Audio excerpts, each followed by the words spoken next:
ഞങ്ങളും ക്രൂശിക്കപ്പെട്ട ക്രിസ്തുവിനെ പ്രസംഗിക്കുന്നു. ദൈവത്തിന് സ്തോത്രം. ദൈവ തിരുനാമത്തിന് മഹത്വം ഉണ്ടാകട്ടെ. ഉൽപ്പത്തി പുസ്തകം 39 അധ്യായം 21 വാക്യം നമുക്ക് വായിച്ചു കേൾക്കാം. എന്നാൽ യഹോവ യോസേഫിനോട് കൂടെ ഇരുന്ന് കാരാഗൃഹ പ്രമാണിക്ക് അവനോട് ദയ തോന്നത്തക്കവണ്ണം അവന് കൃപ നൽകി. ദൈവത്തിന് സ്തോത്രം. ഈ യൗസേപ്പിൻ്റെ ജീവിതം 4 വാക്കുകളിൽ സംഗ്രഹിക്കാം. 4 വാക്കുകൾ: pit, prison, palace, paradise. Pit പൊട്ടക്കിണർ, കുഴി. Prison കാരാഗൃഹം, jail. പാലസ് കൊട്ടാരം, അന്തഃപുരം. ആൻഡ് പാരഡൈസ് സ്വർഗം. ദൈവത്തിന് സ്തോത്രം. From pit to prison, and from prison to palace, and from palace to paradise. ദൈവത്തിന് സ്തോത്രം. എങ്ങനെയാണ് ഈ വളർച്ച? ഈ വളർച്ച എങ്ങനെ കിട്ടി? ഈ ഉയർച്ച എങ്ങനെ കിട്ടി? യാതൊരു കാരണവശാലും അശുദ്ധി പറ്റുകയില്ല എന്ന് യൗസേപ്പ് തീരുമാനിച്ചു. ഒരു കാരണവശാലും തെറ്റുപറ്റുകയില്ല എന്ന് യൗസേപ്പ് തീരുമാനിച്ചു. വലിയ തീരുമാനമായിരുന്നു. എന്നാലോ സാഹചര്യം അനുകൂലവുമല്ലായിരുന്നു. കൊച്ചുകുട്ടിയായിരുന്ന കാലത്ത്, യൗസേപ്പിന് ഇപ്പോൾ ഓർമ്മയുണ്ട്, കൊച്ചുകുട്ടിയായിരുന്ന കാലത്ത് അപ്പൻ്റെ കയ്യിൽ പിടിച്ചുകൊണ്ട് നടന്നത്. ബേത്ലഹേം എഫ്രാത്തയിൽ നിന്ന് സ്വന്തം അമ്മയുടെ ഡെഡ് ബോഡി അടക്കം ചെയ്തിട്ട് അപ്പൻ ചോരക്കുഞ്ഞിനെ കയ്യിലേന്തി, ബെന്യാമീനെ കയ്യിലേന്തി, യൗസേപ്പിൻ്റെ കയ്യിൽ മറ്റേ കൈ കൊണ്ട് പിടിച്ച് അപ്പൻ വിതുമ്പി വിതുമ്പി കരഞ്ഞുകൊണ്ട് നടക്കുന്ന നടപ്പ് യൗസേപ്പിന് ഓർമ്മയുണ്ട്. കാരാഗൃഹത്തിൽ കിടക്കുമ്പോൾ ഓർമ്മയുണ്ട്. ജയിലിൽ കിടക്കുമ്പോൾ ഇതൊക്കെ ഓർക്കും. പഴയ കഥകൾ ഓർക്കും. ജയിലിൽ കിടക്കുമ്പോൾ ഓർക്കാൻ അനേകം കാര്യങ്ങളുണ്ടല്ലോ. ജയിലിൽ കിടക്കുകയാണ് ഇപ്പോൾ. ധാരാളം സമയമുണ്ട്. ജയിലിനകത്ത് ധാരാളം സമയമുണ്ട്. ഓർക്കാം, ഇഷ്ടംപോലെ ഓർക്കാം. എന്തൊക്കെയാണ് ഓർക്കുന്നത്? അന്ന് അമ്മ മരിച്ചത്, അപ്പൻ വാവിട്ട് കരഞ്ഞത്, അപ്പൻ ചോരക്കുഞ്ഞിനെ കയ്യിലേക്ക് എടുത്തത്, ധാത്രി അപ്പൻ്റെ കയ്യിലേക്ക് കുഞ്ഞിനെ കൊടുത്തത്, എന്നിട്ട് യാത്ര തുടർന്നത്, അമ്മയുടെ ഡെഡ് ബോഡി അടക്കം ചെയ്തിട്ടുള്ള യാത്ര. ഓരോന്ന് ഓർക്കുമ്പോൾ യൗസേപ്പിൻ്റെ കണ്ണ് നിറയും. പഴയ കഥകൾ ഓർക്കുമ്പോൾ കണ്ണ് നിറയും.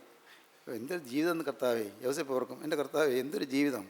ഈ ചെറുപ്രായത്തിനകത്ത്, ഈ 17 വയസ്സിനകത്ത് എന്തെല്ലാം സംഭവിച്ചു എൻ്റെ ജീവിതത്തിൽ. യൗസേപ്പ് ഓർക്കുകയാണ്. എത്ര സംഭവവികലമായിരുന്നു ഈ 17 വർഷം. ദൈവമേ, ഓരോന്നോരോന്ന് ഓർക്കുമ്പോൾ ഇപ്പോൾ രോമാഞ്ചമണിഞ്ഞു പോകുന്നു, ഇപ്പോൾ വിതുമ്പിപ്പോകുന്നു. എൻ്റെ കർത്താവ് എന്തായിരുന്നു ജീവിതം. യൗസേപ്പ് ഓർക്കുകയാണ്. കാരാഗൃഹത്തിൽ കിടന്നാണ് ഓർക്കുന്നത്. അമ്മയുടെ വലിയൊരു മുറവിളി, അവിടെ ഗർഭഗൃഹത്തിന് പുറത്ത് കേട്ടതായ മുറവിളി, അപ്പൻ ഏങ്ങലടിച്ച് കരഞ്ഞുകൊണ്ട് പെട്ടെന്ന് ആ ഗർഭഗൃഹത്തിലേക്ക് ഓടിക്കയറാൻ നോക്കിയത്. അപ്പോൾ ധാത്രി വന്ന് ചോരക്കുഞ്ഞിനെ കയ്യിൽ പിടിച്ചുകൊണ്ട് വന്ന് റാഹേൽ മരിച്ചുപോയി എന്ന് പറയുന്നത്. അയ്യോ, ആവിട്ടൊരു നിലവിളി. അമ്മയുടെ ഡെഡ് ബോഡി അടക്കം ചെയ്യാൻ എല്ലാവരും കൂടി ബന്ധപ്പെടുന്നത്, അവിടെ റോഡരിയിൽ അവിടെ തന്നെ കുഴി കുഴിച്ചത്, എല്ലാം മനസ്സിലേക്ക് വരികയാണ്. എന്തൊരു ജീവിതം! സ്തോത്രം. നമുക്കും ഓർക്കാം, പല പല കാര്യങ്ങൾ ഓർക്കാം. നമ്മുടെ പഴയ ജീവിതത്തിലേക്ക് നോക്കുമ്പോൾ ദുഃഖത്തിൻ്റെ ഓർമ്മകളുണ്ടാകും, ഏങ്ങലടിയുടെ ഓർമ്മകളുണ്ടാകും, വിതുമ്പി വിതുമ്പി കരച്ചിലിൻ്റെ ഓർമ്മകളുണ്ടാകും. നാം ഹൃദയത്തിൽ തട്ടിക്കൊണ്ട്, ഉള്ളത്തിൽ വെന്ത് നീറിക്കൊണ്ട് പല പല കാര്യങ്ങൾ നമുക്ക് ഓർക്കാനുണ്ട്. ദൈവത്തിന് സ്തോത്രം. യൗസേപ്പ് ഓർക്കുകയാണ്. അപ്പൻ അങ്ങനെ പോകുമ്പോഴെല്ലാം യൗസേപ്പിൻ്റെ കയ്യിൽ പിടിച്ചിട്ടുണ്ട്. കാരണം അപ്പൻ യൗസേപ്പിനോട് വലിയ പ്രിയമാണ്. മറ്റെല്ലാ മക്കളുമുണ്ട്, ബാക്കി വേറെ ബെന്യാമീൻ ഉൾപ്പെടെ 11 മക്കളുണ്ട്. പക്ഷേ യൗസേപ്പിനോടായി ഏറ്റവും കൂടുതൽ പ്രിയം. അതുകൊണ്ട് അവിടെ എത്തിയതിന് ശേഷം യൗസേപ്പിന് ഒരു പുതിയ ഉടുപ്പുണ്ടാക്കി കൊടുത്തു, വിലയേറിയ ഉടുപ്പ്. അപ്പൻ മോനോടുള്ള വാത്സല്യം കൊണ്ടാണ്. പക്ഷേ അത് കണ്ടപ്പോഴേക്കും ചേട്ടന്മാർക്കൊക്കെ അസൂയ, എല്ലാവർക്കും അസൂയ. യൗസേപ്പ് ഓർത്തു, എൻ്റെ ദൈവമേ, ഇവരെന്തിനാ എന്നോട് ഇങ്ങനെ വഴക്കാക്കുന്നത്? എന്നോട് ഈ വഴക്കൂടുന്നത് എന്തിനാ? ഞാൻ ആർക്കും ഒരു ദ്രോഹം ചെയ്തില്ലല്ലോ. ഞാൻ കഴിവുള്ള ഉപകാരമൊക്കെ ചെയ്യുന്നല്ലേ ഉള്ളൂ. ഞാൻ മധുരവാക്കുകൾ പറയുന്നല്ലേ ഉള്ളൂ. ഞാൻ ആരെയും ഉപദ്രവിക്കുന്നില്ലല്ലോ. ഞാൻ ആരുടെയും വഴി മുടക്കുന്നില്ലല്ലോ. പിന്നെ എന്തിന് എന്നെ എല്ലാവരും വഴക്കടിക്കുന്നു, എന്നോട് ദേഷ്യപ്പെടുന്നു? യൗസേപ്പിനോട് അവർക്ക് അസൂയ തോന്നി. 37 അധ്യായം എടുക്കൂ. 37 അധ്യായം വായിക്കാം, 3-ാം വാക്യം. യോസേഫ് വാർദ്ധക്യത്തിലെ മകനാകൊണ്ട് ഇസ്രായേൽ എല്ലാ മക്കളിലും വെച്ച് അവനെ അധികം സ്നേഹിച്ചു. ഒരു നിലയങ്കി അവനെ ഉണ്ടാക്കിച്ചു കൊടുത്തു. എല്ലാ മക്കളിലും വെച്ച് യൗസേപ്പിനെ അധികം സ്നേഹിച്ചു, ഒരു നിലയങ്കി ഉണ്ടാക്കിച്ചു കൊടുത്തു. എന്നിട്ടോ അപ്പൻ തങ്ങളെ എല്ലാവരേക്കാളും അവനെ അധികം സ്നേഹിക്കുന്നുവെന്ന് അവൻ്റെ സഹോദരന്മാർ കണ്ടിട്ട് അവനെ പകച്ചു. സഹോദരന്മാർ കണ്ടു, ഞങ്ങൾ എല്ലാവരേക്കാൾ കൂടുതൽ യൗസേപ്പിനെ അപ്പൻ്റെ സ്നേഹം, അതുകൊണ്ട് അവനെ പകച്ചു. പിന്നെ അവനോട് സമാധാനമായി സംസാരിപ്പാൻ അവർക്ക് കഴിഞ്ഞില്ല. അവനോട് സംസാരിക്കുമ്പോഴല്ല അവർക്ക് ദേഷ്യം വരും.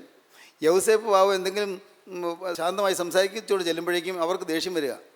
അവനോട് സമാധാനമായി സംസാരിപ്പാൻ അവർക്ക് കഴിഞ്ഞില്ല. അടുത്ത വാക്യം. യോസേഫ് ഒരു സ്വപ്നം കണ്ടു. അത് തൻ്റെ സഹോദരന്മാരോട് അറിയിച്ചതുകൊണ്ട് അവർ അവനെ പിന്നെയും അധികം പകച്ചു. അവനൊരു വിഷനുണ്ടായി, ഒരു സ്വപ്നമുണ്ടായി. വളരെ മനോഹരമായ സ്വപ്നമാണ്. അവൻ്റെ ശുദ്ധഗതി കൊണ്ട് അവന് കിട്ടിയ സ്വപ്നം മറ്റുള്ളവരെ അറിയിച്ചു, ഒന്ന് ഷെയർ ചെയ്തു. അവന് കിട്ടിയൊരു സ്വപ്നം, അവൻ്റെ മനസ്സിൽ ഊറിത്തെളിഞ്ഞു വന്നൊരു സ്വപ്നമുണ്ട്. മനസ്സിലിങ്ങനെ പതിഞ്ഞു പൊന്തിയൊരു സ്വപ്നമുണ്ട്. എപ്പോഴും ഓർമ്മയിലിങ്ങനെ തെളിഞ്ഞു നിൽക്കുന്നൊരു സ്വപ്നമുണ്ട്. ആ സ്വപ്നം, അവൻ്റെ സ്വപ്നം അവൻ്റെ മനസ്സിലിരുന്നാൽ മതിയായിരുന്നു. പക്ഷേ അവനത് മറ്റുള്ളവരെ അറിയിച്ചു. അത് നല്ല ലക്ഷണമാണ്. തനിക്ക് കിട്ടിയ ആ വലിയ ഭാവിയെക്കുറിച്ചുള്ള മോഹന വാഗ്ദാനത്തിൻ്റെ സ്വപ്നം മറ്റുള്ളവരോട് ഷെയർ ചെയ്യുന്നു. അത് നല്ല ലക്ഷണമാണ്. പക്ഷേ അത് സൂക്ഷിച്ചു വേണമായിരുന്നു. കാരണം അവർ അസൂയാലുക്കളാണ്, അവർ സ്നേഹിതരല്ല, അവർ കാര്യം സഹോദരന്മാരാണ്. പക്ഷേ അവർ പകയ്ക്കുന്നവരാണ്. അവരോട് ഈ സ്വപ്നം പറഞ്ഞു. അവരധികം പിന്നെയും പകച്ചു. പിന്നെ അവൻ്റെ സഹോദരന്മാർ അവനോട്, നീ ഞങ്ങളുടെ രാജാവാകുമോ, നീ ഞങ്ങളെ വാഴുമോ എന്ന് പറഞ്ഞു. അവൻ്റെ സ്വപ്നങ്ങൾ നിമിത്തവും അവൻ്റെ വാക്ക് നിമിത്തവും അവനെ പിന്നെയും അധികം ദ്വേഷിച്ചു. അവൻ്റെ സ്വപ്നങ്ങൾ നിമിത്തവും അവൻ്റെ വാക്ക് നിമിത്തവും അവനെ പിന്നെയും അധികം ദ്വേഷിച്ചു, പകച്ചു. അവനോട് അസൂയ തോന്നി. സമാധാനമായി സംസാരിക്കാൻ അവർക്ക് കഴിഞ്ഞില്ല. അവർ പിന്നെയും അധികം ദ്വേഷിച്ചു. അടുത്ത വാക്യം, അവൻ്റെ സഹോദരന്മാർക്ക് അവനോട് അസൂയ തോന്നി. സഹോദരന്മാർക്ക് ഈ യൗസേപ്പിനോട് അസൂയ തോന്നി. ആ ചെറുപ്രായം മുതലേ എതിർപ്പിൻ്റെ മധ്യത്തിലായി അവൻ വളരുന്നത്. ആ ചെറുപ്രായം മുതലേ ദുരിതങ്ങളുടെ മധ്യത്തിലായി അവൻ വളരുന്നത്. അമ്മ മരിച്ച ദുഃഖമുണ്ട് ഒരു വശത്ത്, ഏകാഗിയായി പോയ ദുഃഖമുണ്ട് ഒരു വശത്ത്. ലേയയുടെ കുഞ്ഞുങ്ങളെ ലേയ ലാളിക്കുന്നത് കാണുമ്പോൾ യൗസേപ്പിന് ഉള്ളിൽ കൊതി തോന്നും, എനിക്ക് എന്നെ ലാളിക്കാൻ എനിക്ക് അമ്മയില്ലല്ലോ. റാഹേലിൻ്റെ ജ്യേഷ്ഠത്തിയായ ലേയ അവളുടെ മക്കൾ ലാളിക്കുന്നത് കാണുമ്പോൾ യൗസേപ്പിന്, അയ്യോ എൻ്റെ ദൈവമേ, എനിക്ക് അമ്മയില്ലല്ലോ, എന്നെ ഒന്ന് ലാളിക്കാൻ, എന്നെ നോമനിക്കാൻ, എന്നെ ഒന്ന് കൊഞ്ചിക്കാൻ എനിക്ക് ഒരമ്മയില്ലല്ലോ. യൗസേപ്പിൻ്റെ ഉള്ളിൽ വേദന. യൗസേപ്പ് വേദനിച്ച് പൊളയുകയാണ്, വേദനിച്ച് വലയുകയാണ്. ദൈവത്തിൻ്റെ സ്തോത്രം. പക്ഷേ വേദനയിൽ കൂടിയുള്ള വളർച്ചയായിരുന്നെങ്കിലും അത് വാസ്തവത്തിൽ ദൈവത്തിൻ്റെ പ്രത്യേക കരുതലുള്ള ഒരു വളർച്ചയായിരുന്നു. ദൈവത്തിന് കൃപ ലഭിച്ച വളർച്ചയായിരുന്നു. സഹോദരങ്ങളെ, നാം വളരട്ടെ തളരട്ടെ, വളർന്നാലും ശരി തളർന്നാലും ശരി, നാം ജീവനുള്ള ദൈവത്തിൻ്റെ പ്രസാദമുള്ളവരായി തീരണം. ഏത് രംഗത്തായാലും സ്വർഗത്തിലെ ദൈവത്തിൻ്റെ പ്രത്യേക കരുതലുള്ളവരായി നമുക്ക് നിൽക്കണം. സ്പെഷ്യൽ പ്രൊട്ടക്ഷൻ, ദൈവത്തിൻ്റെ ഒരു പ്രത്യേക ഭദ്രത, പ്രത്യേക സംരക്ഷണം നമുക്ക് വേണം. സ്പെഷ്യൽ പ്രൊട്ടക്ഷൻ കിട്ടും. നാം വിശ്വസിച്ചാൽ നമുക്ക് കിട്ടും, ചോദിച്ചാൽ നമുക്ക് കിട്ടും, യാചിച്ചാൽ നമുക്ക് കിട്ടും. തീർച്ചയായും നമുക്ക് ദൈവസന്നിധിയിൽ യാചിക്കാം, കർത്താവേ എനിക്കൊരു പ്രൊട്ടക്ഷൻ തരണം, ഒരു സംരക്ഷണം തരണം, എനിക്ക് ചുറ്റും നീ ഒരു വേലി കെട്ടണം. കർത്താവേ, ഞാൻ വായിച്ചിട്ടുണ്ട് ഇയ്യോബിന് ചുറ്റും വേലി കെട്ടിയെന്ന്. നീതിമാനായ ഇയ്യോബിന് ചുറ്റും നീ വേലി കെട്ടി. കർത്താവ്, എനിക്ക് ചുറ്റും നീ ഒരു വേലി കെട്ടി തരണമേ. പ്രാർത്ഥിക്കണം, കർത്താവ് എനിക്ക് ചുറ്റും ഒരു സംരക്ഷണത്തിൻ്റെ ഭിത്തി തീർക്കണം. സംരക്ഷണത്തിൻ്റെ ഭിത്തി, ശത്രുവിൻ്റെ ഒളിയമ്പുകൾ എൻ്റെ നേരെ വന്ന് പതിയാതിരിക്കത്തക്കവണ്ണം, എൻ്റെ ചങ്കിലും തറയ്ക്കാതിരിക്കത്തക്കവണ്ണം എനിക്ക് ചുറ്റും നീ വേലി കെട്ടണം. നീ ഒരു നല്ല കനത്ത ഭിത്തി കെട്ടണം, സംരക്ഷണത്തിൻ്റെ ഭിത്തി. ദൈവത്തിന് സ്തോത്രം. ഓരോരുത്തരും പ്രാർത്ഥിക്കണം. ഇതൊക്കെയാണ് പ്രാർത്ഥന വിഷയം. കർത്താവേ, അസൂയാലുക്കളുടെ ദുഷ്ടത കൊണ്ടുവരുന്നതായ ഒളിയമ്പുകൾ എൻ്റെ ചങ്കിലൊന്നും തറയ്ക്കാതിരിക്കത്തക്കവണ്ണം നീ എന്നെ സംരക്ഷിക്കണമേ. ഏതാണ് ഈ വേലി? ഏതാണ് ഈ വേലി? ഏതാണ് വിശ്വാസിക്കുള്ള വേലി? ഏതാണ്? കർത്താവായ യേശുവിൻ്റെ തിരുരക്തം. യേശുവിൻ്റെ തിരുരക്തം ഒരു വേലി പോലെ നമ്മെ കാക്കും. ആ തിരുരക്തമേ കാക്കും. ദുഷ്ടപിശാച് അവൻ്റെ ഭീകരമായ അസ്ത്രങ്ങൾ തൊടുത്തു വിടുമ്പോൾ ഒന്നും നമ്മുടെ ഹൃദയത്തിൽ ഏശാതെ വണ്ണം നമുക്ക് ചുറ്റും കർത്താവ് സംരക്ഷണത്തിൻ്റെ ഭിത്തി കിട്ടും. യേശുക്രിസ്തുവിൻ്റെ തിരുരക്തത്തിൻ്റെ ഭിത്തി അതുണ്ടെങ്കിൽ പേടിക്കാനില്ല. ആ തിരുരക്തത്തിൻ്റെ ഭിത്തി നഷ്ടപ്പെടാതെ നോക്കിയാൽ മതി, അതിൽ വിള്ളലുണ്ടാകാതെ നോക്കിയാൽ മതി. പാപം വരുമ്പോൾ ആ ഭിത്തിയിൽ വിള്ളലുണ്ടാകും. പാവം വരുമ്പോൾ ആ വേലി പൊളിഞ്ഞു പോകും. അതാണ് സൂക്ഷിക്കണം, എപ്പോഴും സൂക്ഷിക്കേണ്ട കാര്യം അതാണ്. നമുക്ക് കർത്താവ് ചുറ്റും ഒരു സംരക്ഷണത്തിൻ്റെ ഭിത്തി കിട്ടും.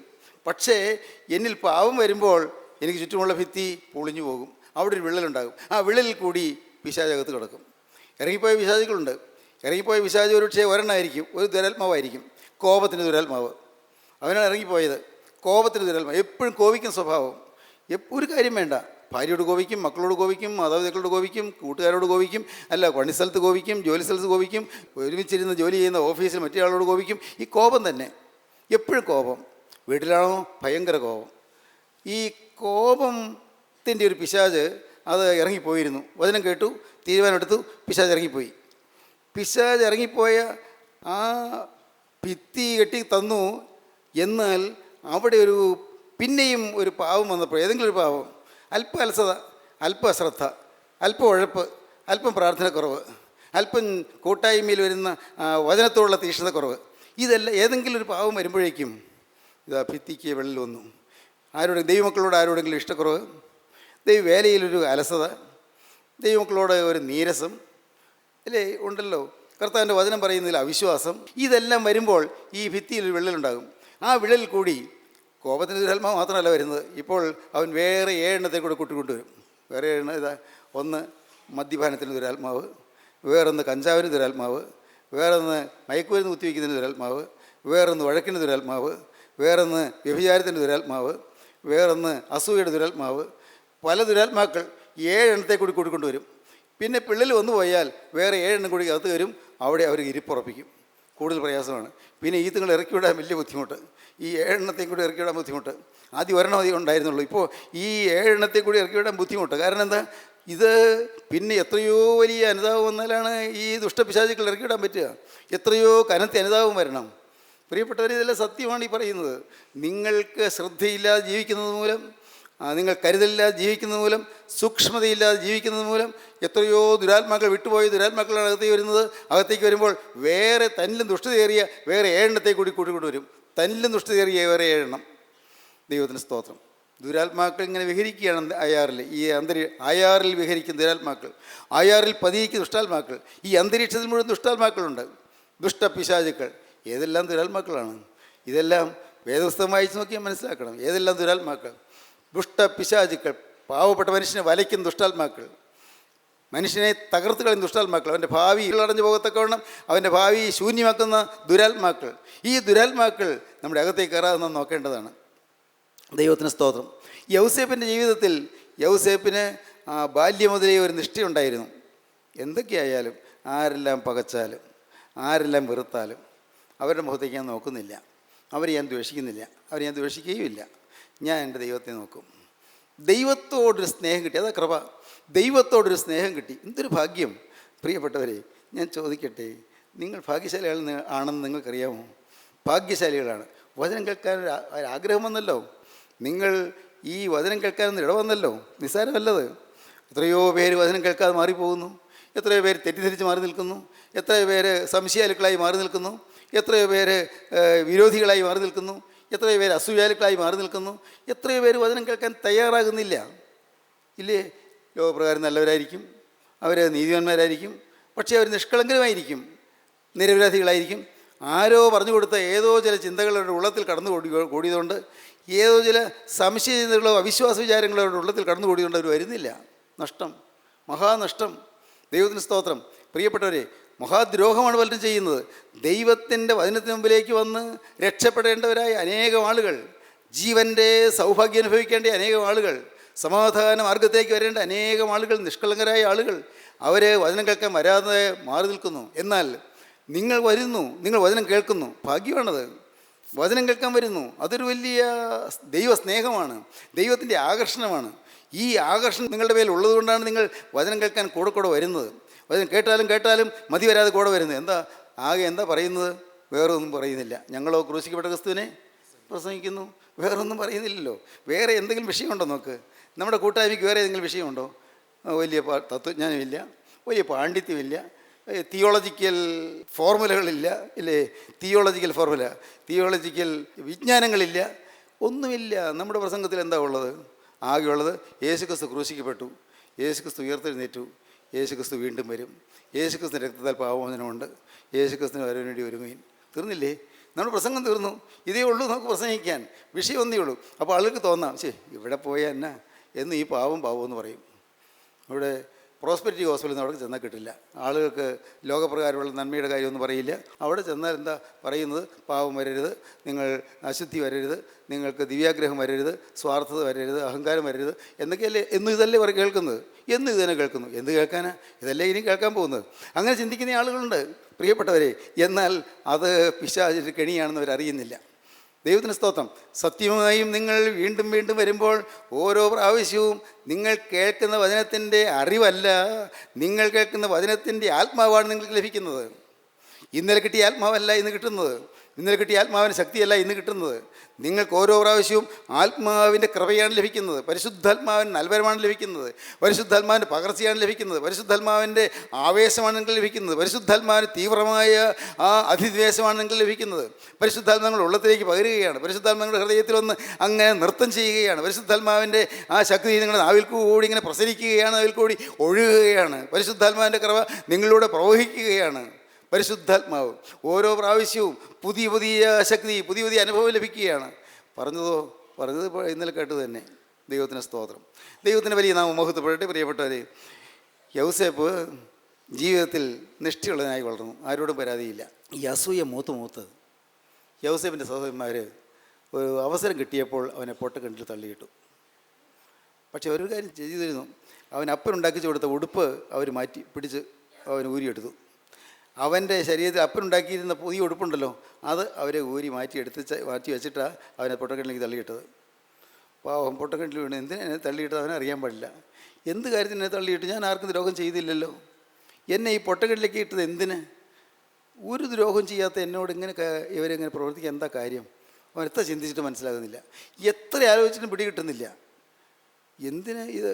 ഒരു സഭയ്ക്കും എതിരല്ല, ഒരു സമുദായത്തിനെതിരല്ല, സഭ മാറാൻ പറയുന്നില്ല, ആരോടും പൈസ ചോദിക്കുന്നില്ല, പിന്നെ എന്താ എതിര്? പിടികിട്ടുന്നില്ല. പിന്നെ എന്തിനെതിരെ? ഒരു സഭയും മാറാൻ പറയുന്നില്ല, പുതിയ സഭ ഉണ്ടാകുന്നില്ല, മതം മാറ്റമില്ല, മനമാറ്റമേ ഉള്ളൂ, സഭാമാറ്റമില്ല, ഹൃദയപരിവർത്തനമേ ഉള്ളൂ. ഹൃദയപരിവർത്തനം.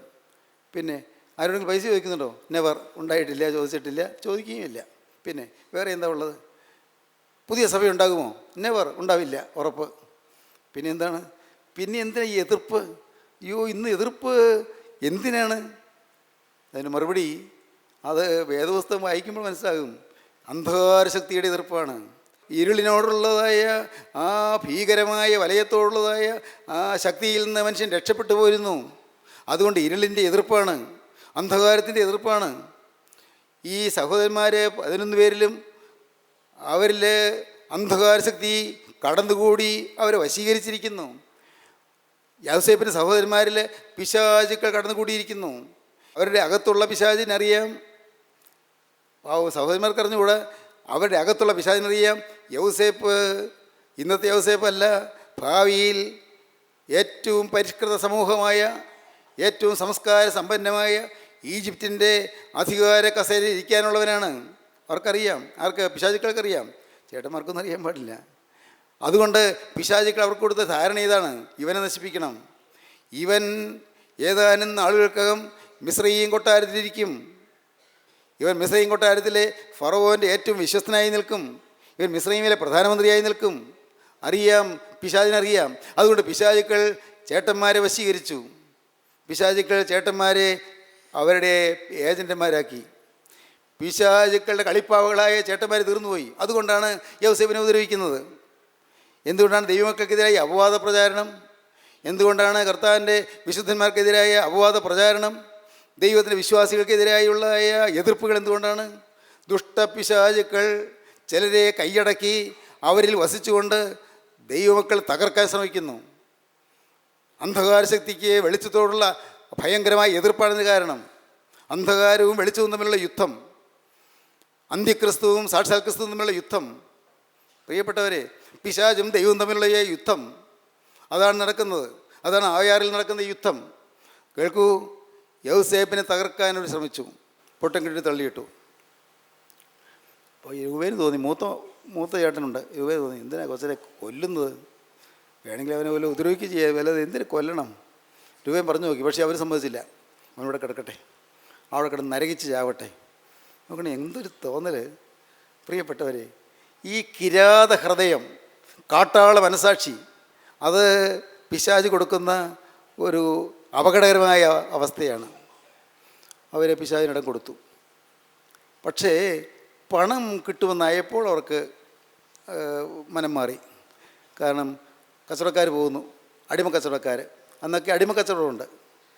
ആളുകളെ അടിമകളാക്കി, നമ്മൾ കന്നുകാലികളെ വയലിൽ പോയി വാങ്ങുകയും വിൽക്കുകയും ചെയ്യുമെന്ന് പറയുന്നില്ലേ, എന്നതുപോലെ അടിമകൾ, മനുഷ്യരെ അടിമകളാക്കി കൊണ്ടുപോകുന്ന കാലം. ഒരു കൂട്ടം അടിമക്കച്ചവടക്കാർ പോകുന്നു, ഇസ്മായേലി കച്ചവടക്കാർ. അവർ പോവുകയാണ്. അപ്പോൾ ചേട്ടന്മാർക്ക് തോന്നി ഈ കൊച്ചനെ പിടിച്ച് കൊടുത്താൽ കിട്ടുന്ന പൈസ കയ്യിലാക്കാമല്ലോ, എന്തിനാ കൊന്നിട്ട് നമുക്കൊന്നും കിട്ടാനില്ലല്ലോ, ഇതാണെങ്കിൽ 10 പൈസ കിട്ടുകയാണെങ്കിൽ നല്ലതല്ലേ. അവർ യൗസേപ്പിനെ വലിച്ചെടുത്തു, പൊക്കി ദേഹത്തൊക്കെ ഇങ്ങനെ ചെളിയും പാവം ഈ ശരീരാസകലം കീറി മുറിഞ്ഞ് ചോരയൊക്കെ ഒഴുകി ഇങ്ങനെ യൗസേപ്പ് അവർ കൊണ്ട് നിർത്തി ചെളിയും ചോരയൊക്കെ തുടച്ച് കളഞ്ഞിട്ട് യൗസേപ്പിനെ വിറ്റു. പാവം യൗസേപ്പ് ഏങ്ങലടിച്ച് കരഞ്ഞു, എന്നെ വിടല്ലേ, അയ്യോ എന്നെ വിടല്ലേ, എന്നെ വിട്ടുകൊടുക്കല്ലേ, ഞാൻ നിങ്ങൾ പറയും എന്തും അനുസരിച്ചോളാം, എന്നെ കൊല്ലല്ലേ, എന്നെ വിടല്ലേ, ഞാൻ ഇനി നിങ്ങളെ കാണില്ലല്ലോ പറഞ്ഞു നോക്കി. പാവം യൗസേപ്പ് അത്ര കരഞ്ഞിട്ടും അവർ ഗവനിച്ചില്ല. കച്ചവടക്കാരനെ കൊണ്ടുപോയി. പക്ഷേ അവർ പോകുന്നതിന് മുമ്പ് ഒരു കാര്യം ചെയ്തു. ഈ അടിമകൾക്ക് ഇങ്ങനെയുണ്ട്, അടിമകൾക്ക് ചൂടടയാളം വയ്ക്കും. ചൂടടയാളം ഈ അടിമയുടെ തുടയിൽ ഈ ഇരുമ്പ് ഒഴിപ്പിച്ച് വയ്ക്കും. ഇരുമ്പ് ഒഴിപ്പിച്ച് വയ്ക്കുമ്പോൾ നല്ല പഴുത്ത ഇരുമ്പ് ശരീരത്തിലേക്കുമ്പോൾ ഈ പച്ച ശരീരത്തിൽ പഴുത്ത ഇരുമ്പ് വയ്ക്കുമ്പോഴേക്കും അവിടെ ഇങ്ങനെ ഉരുകി ഒലിച്ച് അവിടെ പൊള്ളും. ഇത്തിരി കഴിയുമ്പോൾ അവിടെ നല്ല അടയാളം ഉണ്ടാകും, മാറാത്ത അടയാളം, ഒരിക്കലും അടയാളം മാറില്ല. അടിമയാണ് എന്നുള്ള അടയാളം, ചൂടടയാളം. ഈ ചൂടടയാളം വെച്ച് യൗസേപ്പ് പൊളഞ്ഞ് വേദനിക്കുമ്പോൾ ഒരു കരുണയുമില്ലാതെ അവർ വലിച്ച് യൗസേപ്പിനെ കൊണ്ടുപോയി. ദൈവത്തിന് സ്തോത്രം, ദൈവത്തിന് വലിയ നാമം മഹത്വപ്പെടട്ടെ. അപ്പോഴെല്ലാം യൗസേപ്പിന് ദൈവത്തിന് കൃപയുണ്ടായിരുന്നു, കൂടെ ദൈവകൃപയുണ്ടായിരുന്നു. എന്തൊരു ഭാഗ്യം! വേദനിച്ച് പൊളയുമ്പോഴും യാതനയിൽ പെടയുമ്പോഴും ദുഃഖത്തിൽ അമരുമ്പോഴും ഒരു കൃപ കൂടെയുണ്ട്. ദൈവത്തിന് സ്തോത്രം. രോഗത്തിൻ്റെ പീഡയിൽ വലയുമ്പോഴും കടത്തിൽ വീർപ്പുമുട്ടുമ്പോഴും ഒരു കൃപയുണ്ട്. ദൈവത്തിന് സ്തോത്രം. ദൈവമേ, ഒരു പരീക്ഷ തോറ്റു, കിട്ടിയില്ല, അടുത്ത പരീക്ഷയായി, അതും കിട്ടിയില്ല, എന്തായാലും കൃപയുണ്ട്, മതി കർത്താവേ മതി. ഭർത്താവ് വല്ലാതെ പീഡിപ്പിക്കുന്നു, അടിക്കുന്നു, മർദ്ദിക്കുന്നു. ദൈവത്തിന് സ്തോത്രം. ശരീരമാസകലം വിണ്ട് കീറുന്നു, ചിലപ്പോൾ അടിവയറ്റിലേക്ക് എടുത്ത് ഒഴിക്കുന്നു, ഗർഭിണിയായ സ്ത്രീയുടെ അടിവയറ്റിലേക്ക് തൊഴിക്കുന്നു. പാവം അവൾ ഹോസ്പിറ്റലിൽ ചെല്ലുന്നു. ഡോക്ടർ ചോദിച്ചു എന്ത് പറ്റി? ഞാനൊന്ന് പിടച്ച് വീണതാണ്. ഡോക്ടറോട് പറയാൻ പറ്റുമോ എൻ്റെ ഭർത്താവ് എൻ്റെ അടിവയറ്റിലേക്ക് തൊഴിച്ചതെന്ന് പറയാൻ പറ്റുമോ? പാവം ഭാഗ്യവശാൽ കുഞ്ഞിനൊന്നും പറ്റിയില്ല. അടിയും തൊഴിയുമേറ്റ് പിടയുന്നു. അപ്പോഴൊരു കൃപയുണ്ട്, ഒരു കൃപയുണ്ട്. ദൈവത്തിന് സ്തോത്രം. വളരെ സ്നേഹമുണ്ടായിരുന്ന ഒരു ശത്രുക്കളായിത്തീരുന്നു, പ്രശ്നങ്ങളുണ്ടാകുന്നു, ഉണ്ടായിരുന്ന ജോലി നഷ്ടപ്പെടുന്നു, വരുമാനമില്ല, ഇന്ന് കടമാണ്. പക്ഷെ ഒരു കൃപയുണ്ട്. സ്തോത്രം. ഒരു കൃപ പോരെ, പോരെ ദൈവജനമേ, പോരെ, മതി കർത്താവേ, കൃപ മതി. എന്തെല്ലാം വന്നാലും നിൻ്റെ കൃപ മതി, എന്തെല്ലാം സംഭവിച്ചാലും നിൻ്റെ കൃപ മതി, നിൻ്റെ സാന്നിധ്യം മതി കർത്താവേ. നിൻ്റെ കൃപയുടെ കരവിനെ തൊട്ടാൽ മതി, കൃപയുടെ കരവിനെ തലോടിയാൽ മതി. വേറെ ഒന്നും വേണ്ട കർത്താവേ, വേണ്ട, വേറെ ഒന്നും വേണ്ട യേശുവേ. ഈ ലോകത്ത് എന്തെല്ലാം സംഭവിച്ചാലും എൻ്റെ കർത്താവേ, ഈ ലോകത്ത് ഏതെല്ലാം ആപത്തുകൾ വന്നാലും, ഈ ലോകത്ത് രോഗങ്ങൾ വന്നാലും, ഈ ലോകത്ത് പൈസയ്ക്ക് ഞെരുക്കം വന്നാലും, ഈ ലോകത്ത് പട്ടിണിയാണെങ്കിലും കർത്താവേ, ഈ ലോകത്ത് ഒരിക്കലും തീരാത്ത ദുഃഖങ്ങളും തോരാത്ത കണ്ണീരുമാണെങ്കിലും കർത്താവേ, കൃപ മതി കർത്താവേ, കൃപ. നിൻ്റെ കൃപ എന്നോട് കൂടി ഉണ്ടായിരിക്കണമേ. ആ തിരക്തത്തിൻ്റെ ആ അടയാളം എന്നത് മാഞ്ഞു പോകല്ലേ. നീ എനിക്ക് തന്ന തിരക്തത്തിൻ്റെ അടയാളം എനിക്ക് മാഞ്ഞു പോകല്ലേ. മതി കർത്താവേ, അത് എനിക്ക് മതി. നിങ്ങൾ സമർപ്പിക്കുമോ? കർത്താവിൻ്റെ കരങ്ങളിലേക്ക് കൊടുക്കുമോ? കൃപയ്ക്ക് വേണ്ടി ദാഹിക്കുമോ? കൃപയുടെ ഉടയവനോട് നിങ്ങൾ അപേക്ഷിക്കുമോ? കർത്താവേ, നിൻ്റെ കൃപ എന്നോട് ഉണ്ടായിരിക്കണമേ. യൗസേപ്പിനോടുകൂടെ നിന്ന കൃപ എന്നെ വലയം ചെയ്യണമേ. ആ കൃപയെ എന്നെ അനുഗ്രഹിക്കണമേ. ആ കൃപയെ എന്നെ ഉയർത്തണമേ. ആ കൃപയെ എന്നെ വളർത്തണമേ. നമുക്ക് പ്രാർത്ഥിക്കാം. കരുണയുള്ള കർത്താവേ, കൃപയുടെ വചനങ്ങൾക്കായി സ്തോത്രം, കൃപയുടെ ദൂതുകൾക്കായി സ്തോത്രം, കൃപയുടെ സന്ദേശങ്ങൾക്കായി സ്തോത്രം, കൃപയുടെ വാഗ്ദത്തങ്ങൾക്കായി സ്തോത്രം, കൃപയുടെ നാഥം ഞങ്ങളുടെ മധ്യത്തിൽ ഉള്ളതിനായി സ്തോത്രം. നാഥ, ഞങ്ങൾ തൃപ്പാദം മൊത്തട്ടെ, ആണിപ്പാടുള്ള പാദം ഞങ്ങൾ മൊത്തട്ടെ, ആ തിരക്തം ഞങ്ങൾ ചുംബിക്കട്ടെ. കർത്താവേ, നിൻ്റെ മുറിവുകളെ ഞങ്ങൾ തഴുകട്ടെ. കർത്താവേ, ഞങ്ങൾ നിൻ്റെ പിന്നാലെ വരട്ടെ. ഞങ്ങളെയും കൈക്കൊള്ളണമേ, എല്ലാവരെയും അനുഗ്രഹിക്കണമേ. അത് രണ്ടാമത്തെ വരവിന് വേണ്ടി എല്ലാവരെയും ഒരുക്കണമേ. യേശുക്രിസ്തുവിൻ്റെ ജയകരമായ നാമത്തിൽ തന്നെ. ആമീൻ. ഹല്ലേലൂയ.